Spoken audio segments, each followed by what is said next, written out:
We just had one of the coldest Halloweens in many years, and that carried over through November 1st. Let's take a look at those anomalies. Wow, that was one impressive cold snap as that colder air plunged all the way down into the deep south. That area in purple here, that is 20 to 25 degrees below average, and much of the country experienced that cold shot, and then it kind of moderated as it shifted eastbound. And as it did, taking a look at the satellite picture, it tended to clear the atmosphere out. And you can see where that cold front is now, well out there in the Atlantic. And back behind it, we've got pretty clear skies. There's really not much happening. We still got a couple more weeks going on in hurricane season. We have an area of disturbed weather down here in the Western Caribbean.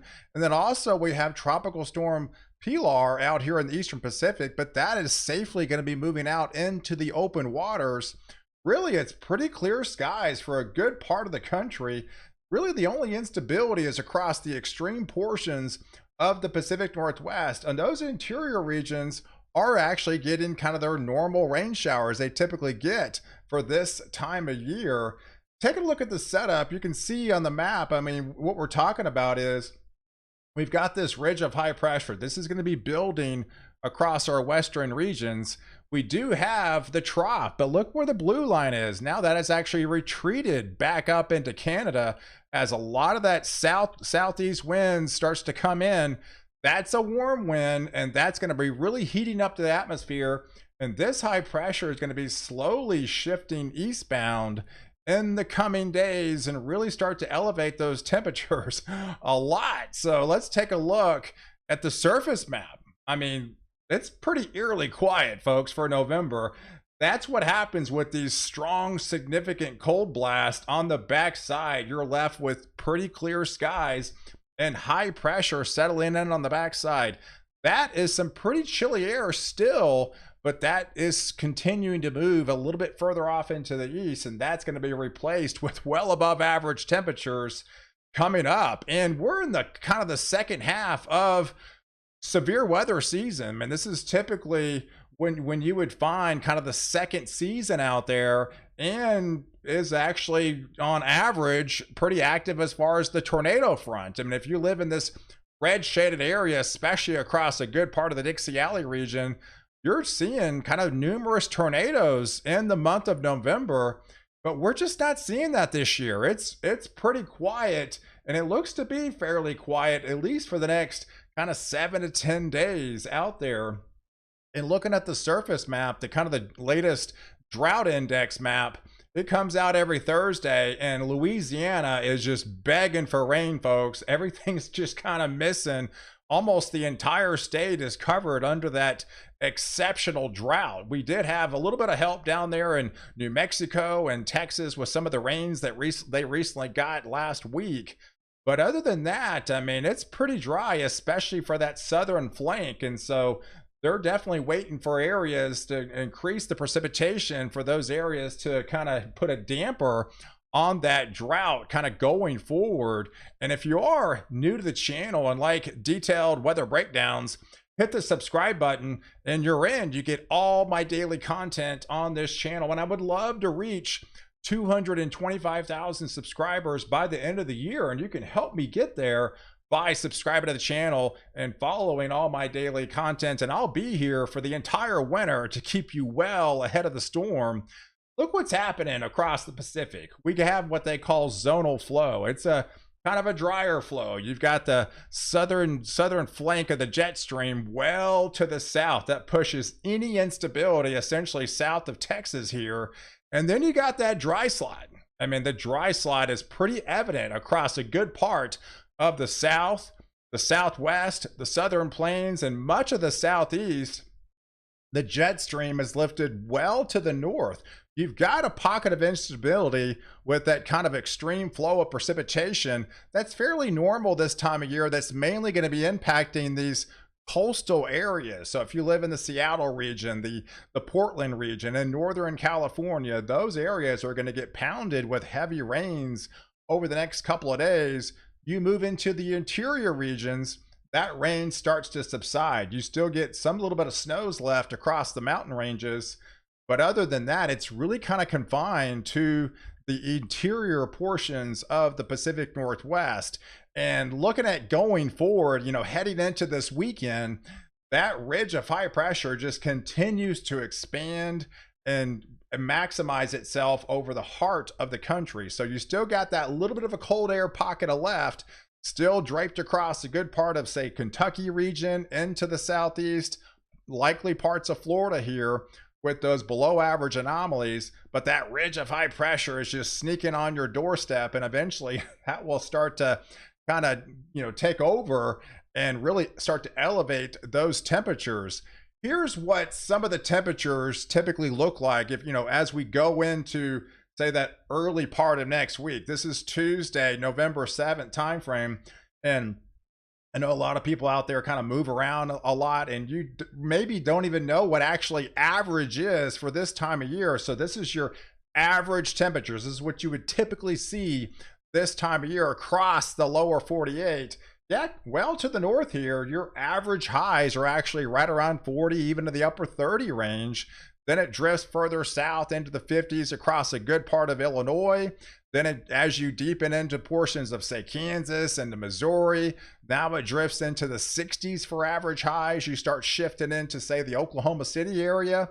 You're right around 64, 65 degrees for this time of year. You're below 70 degrees for a high now in Dallas as we go into early next week. And really across a good part of the southeast, I mean, you're well actually into the 60s. So anything technically above that is above average temperatures. And look what happens going into Tuesday, folks.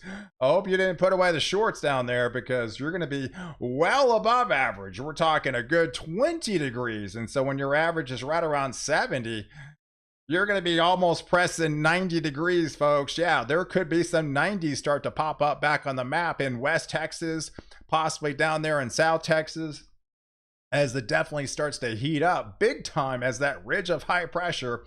You got a south wind, right? So anytime a south wind kicks in, the longer that actually was able to blow, the continued heat with less cold fronts coming in from the north. So as long as that south wind is still alive and well, there's not much to stop this heat. And underneath that dome of heat is really clear skies. This is almost like spooky, eerily quiet. It's great weather, folks. I mean, it's a lot of sunshine. This is your precipitation from now until Wednesday. This is an entirely 6 days of precipitation. Look at that. It's hard pressed to get about 30 states there. It's hard pressed to see any precipitation whatsoever from the West Coast to the Southwest to the Central Plains to the Southeast, and even up into portions of the Ohio Valley. It's eerily quiet. The only area, again, the instability is across the extreme portions of the Pacific Northwest along these coastal regions. You'd have to go well north up here into the Great Lakes, where they still have these little clipper systems. But other than that, it's pretty dry through Wednesday timeframe. It's really not until Thursday. This is next Thursday. This would be 7 days from now. We do have a little bit of a clipper system. It's another cold front. We're not talking nearly as intense as the one we saw, but it is going to be able to provide a little bit more lift in the atmosphere and actually bring some of those rain showers a little bit further south. So now we're talking into places that get back into the rain, back into portions of, say, Illinois, back into Indiana and Ohio, through portions of, say, West Virginia. It is a little bit of a cold front, so it's likely going to be snowing again into the mountain regions of Colorado. I don't think it actually gets to Denver this time, but definitely on some of those ski resorts, you're going to be adding to that snowpack. And then again, felt well further to the north along the Great Lakes. Mainly, this is kind of the lake effect type, system. And then, yes, further south, that's where we're going to be able to wring out the precipitation. But there's not much out west, right? There's no lift mechanism out west. So there's only going to be so much precipitation with this, because it's more of a progressive type system. There's nothing to really slow this down. So this is going to be moving through your area fairly quickly, but it is going to bring down a little bit of a colder air. So we start to moderate big time going over the next 7 days. but it really ain't, it's not really until as we get into the later half of next week, into Thursday, Friday, heading into that Saturday time frame, we are going to be shifting down a little bit of a cold front by then, not nearly as intense as the last one, but definitely start to pull those temperatures down, start to be a little bit below average now, like those temperatures I showed you, as it creeps further down into our southern regions, as that colder air will be kind of replacing that ridge of high pressure for a short amount of time. Because look how progressive this cold front is. Not much moisture. They need it big time, Louisiana. They're just, unfortunately, they're going to get a little bit, but they're not going to get much from this system. And you'd have to go to the higher elevations of Vermont and New Hampshire and even into Maine by then. Could see some snow flurries and snowflakes. But in the ring out the precipitation down there in New Jersey and Pennsylvania, and then kind of a thin line of precipitation is going to be shifting, further south. And yeah, going into next weekend, we're talking November the 11th by then, right? Look how clear it is on the backside. Not much happening out west, not much happening across the good part of the country, and not much happening across the southeast into the northeast here, as that cold front will, again, clear the atmosphere out. So, hey, it's going to be some really nice, good, enjoyable weather coming up for the next 7 to possibly 10 days. So definitely take advantage of it while you can. So the breakdown over those 7 to 10 days, there's that ridge, mainly out west route, slowly shifting across into our eastern portions of the U.S., pushing that warmer anomaly. So over the next 10 days, you got plenty warmth across our western regions, across the central regions. The only cooler game is right around where these extreme portions along the coastal regions could still be a slightly below average until then. And overall, the rain aspects over those 10 days, it's pretty clear, like I showed you, through at least Thursday. But it's not until that little mini cold front is going to come through, going to be ringing out at least some precipitation across these regions through Kentucky and through portions of the Ohio Valley. And then that cold front could actually maybe stall out there into the Gulf of Mexico. So, but this is 10 days from now. We'll be watching this. And then, of course, the rains are definitely elevated across our coastal communities up there into the Pacific Northwest. So, guys, I appreciate you guys watching.